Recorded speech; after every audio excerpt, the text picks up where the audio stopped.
وهكا يمكن نفوتوا هذا الشيء كامل لشركه واحده، وغادي تولي الدوله في بلاصه وشركه الماء والضوء في بلاصه التي توازي او تفوق الدوله المغربيه. ومع الاسف هذا القانون لا يناقش في الشارع، الناس ما عارفاش الواقع.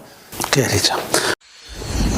الامكانيه ديال الماء والضوء غيتفوتوا للقطاع الخاص، يعني ما كما تيقولوا ما قدوه ما تيقولوا الفيل زادوه الفيله. يعني مشكل اخر غينضاف لبسطاء الشعب هو هذا الماء والضوء غيمشي للقطاع الخاص. كيفاش تلقيتوا هذا الخبر كحكومه؟ حنا كجمعيه تلقينا هذا الخبر، كان ضمن البلاغات ديال اللي كل كان جور كتخرج الجمعيه خرجنا بلاغ اننا نحن ضد هذه الخصوصه، لان هنا غادي يتم خصوصه قطاع استراتيجي.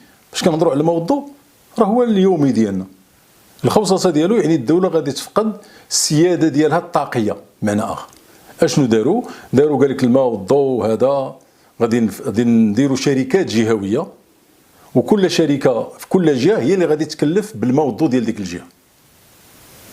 اذا حتى لهنا فاش بدايه ديال المشروع قلنا مزيان. بعداك قبل ما يفوتوا دابا هاد الايامات الاخيره اللي سمعتي كاين هادشي ديال الميزانيه الاضافيه اللي تزاد واحد 10 المليار ديال الدرهم. 10 المليار ديال الدرهم فيها 4 المليار ديال الدرهم غتمشي للصندوق الوطني للكهرباء والماء، يعني غادي يوجدوه باش يعطيوه. 4 المليار ديالي وديالك غادي تمشي للصندوق، غادي توجد باش تمشي. واخا فاش مشينا للقانون على الاقل في المواد الاولى ديالو، لان دائما المواد المهمه كتلقاها هي الاولى، الشيء الاخر تيبقى ديتاي. في الماده الثانيه كيهضروا على انشاء 12 شركه جهويه، يعني كل جهه غتكون فيها شركه غادي تكون.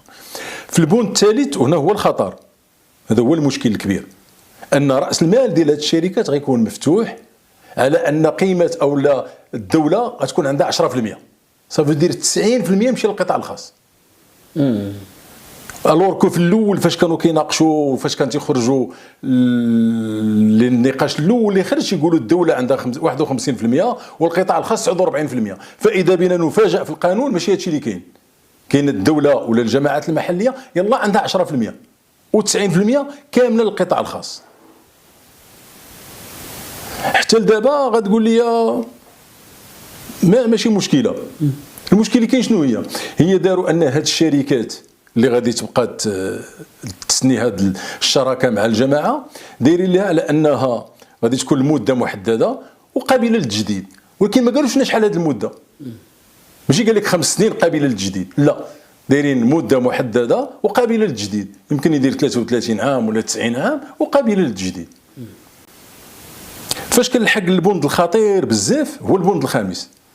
شنو فيه؟ تيقول لك يمكن ابرام هاد العقده ديال مع الشركات عن طريق التفاوض، عن طريق الاتفاق المباشر. والاخبار اللي خارجه ان اخنوش هو اللي وقف على هذا البند، قال لهم خصو يدار هو. علاش؟ بمعنى ما تكونش المنافسه، ماشي غادي تجي الدوله وتقول انا عندي تفويت الماء والكهرباء، شكون القطاع الخاص اللي غيدخل؟ لا. كيفاش غتتم العمليه؟ غادي تم نجي عندك نقول لك مهداوي انت معايا قريب ليا اجي دخل هكا صافي. هذا هو الاتفاق المباشر. اذا حتى ديك الراسماليه والليبراليه ما كايناش هنا، لان الليبراليه تحتم على ان يكون ان ابيل دوفر. غادي ندير شركات اللي قادر في القطاع الخاص اللي عنده تجربه اللي عنده هذا يجي يحط الكايت شارج ديالو وغادي نعزلوا الافضل. ما كاينش هادشي. صافي دير نوع اخر ديال الريع، تفويت قطاع حيوي استراتيجي بطريقه ديال الريع. علاش زعما الحكومه لجات لهذه العمليه دابا؟ طبعا لان الحكومه ديال راس المال كتقلب على الربح.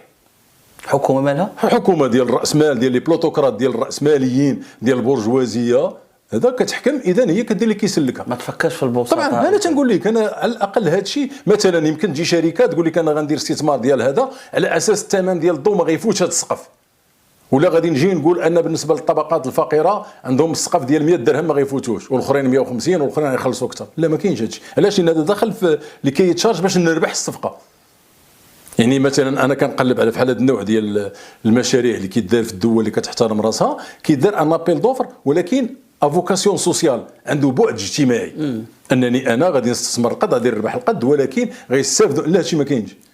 فاش دزنا الاتفاق المباشر صافي دير ان غادي تجي يمكن كاع غير واحد يدير 12 شركه وياخذ المغرب كامل.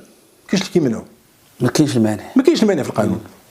لان كاين الاتفاق يقول لك انا بور ليكونومي ديشال باش ما نبقاش نشري البطوات شويه ديال الجهه ديال الرباط، باش نشري البطوات المغرب كامل غادي ناخذ من عندك المارشي.